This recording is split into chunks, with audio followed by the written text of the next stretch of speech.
En el mundo del lujo, el tiempo suele medirse en siglos, pero a veces, una sola visión es capaz de redefinir toda una era.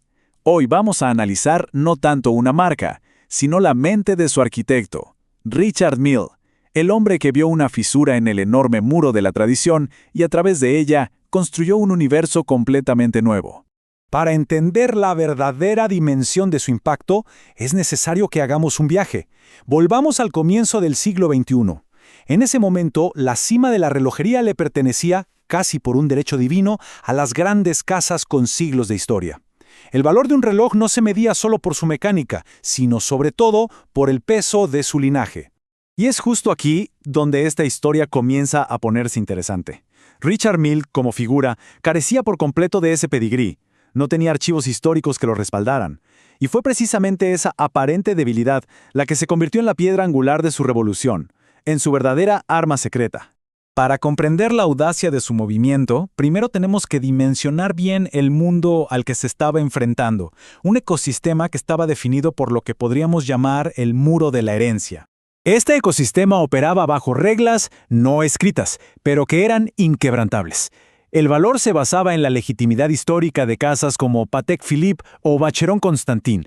Se valoraba la discreción, la continuidad de una generación a otra, el uso de metales preciosos y, sobre todo, una idea del reloj como un objeto de patrimonio, casi ceremonial. De hecho, una campaña de publicidad muy famosa de la época lo resumía a la perfección.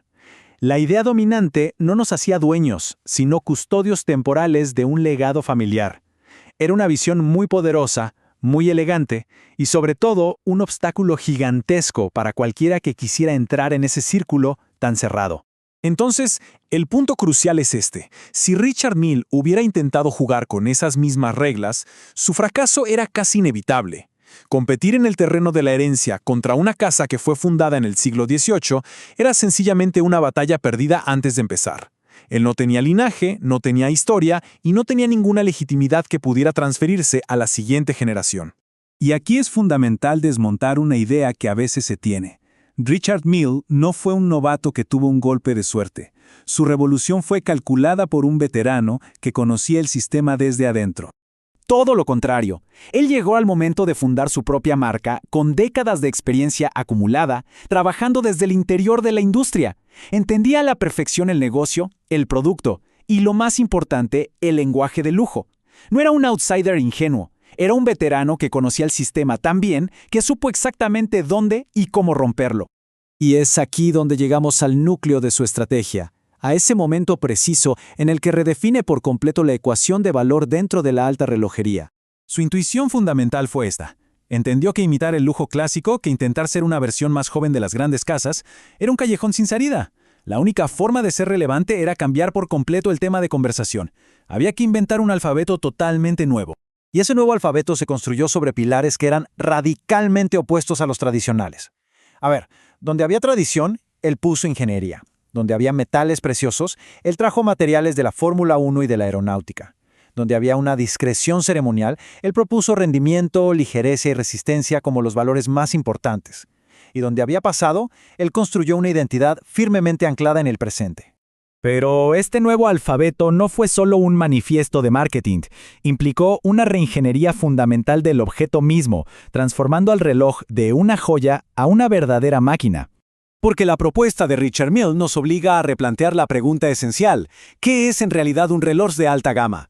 Hasta que él llegó, la respuesta estaba siempre ligada a la tradición, a la estética clásica. Mille, sin embargo, propuso una definición completamente diferente. Un reloj de alta gama podía ser una máquina de rendimiento, un artefacto técnico cuya belleza no viniera de la decoración sino de la propia ingeniería, expuesta a la vista. Esta es una verdadera ruptura cultural. El reloj ya no como una reliquia elegante, sino como un motor de Fórmula 1 para llevar en la muñeca. Pero el cambio no se detuvo en el producto. El verdadero genio de Richard Mille fue entender que para vender un lenguaje nuevo necesitaba encontrar un interlocutor nuevo. Tenía que cambiar al destinatario. La relojería tradicional le hablaba a un comprador que se veía a sí mismo como un eslabón en una cadena, como un custodio de un linaje. Milge, en cambio, le habló una nueva identidad, al individuo que no buscaba ser un guardián del pasado, sino una afirmación radical de su propio presente. Alguien que no quería un reloj que hablara el lenguaje de sus ancestros, sino uno que hablara el lenguaje de su propia vida. Y esto nos conduce a la conclusión de este análisis.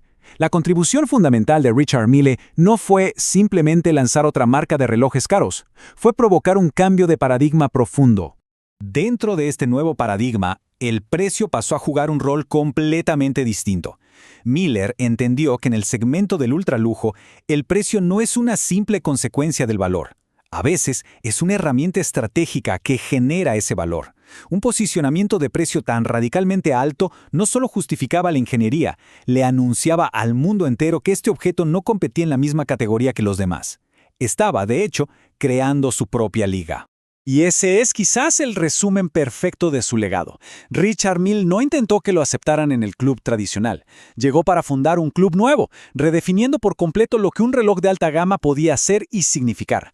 Demostró que era posible construir un nuevo mundo simbólico, uno que no se basara en la reverencia por el pasado, sino en la audacia radical del presente.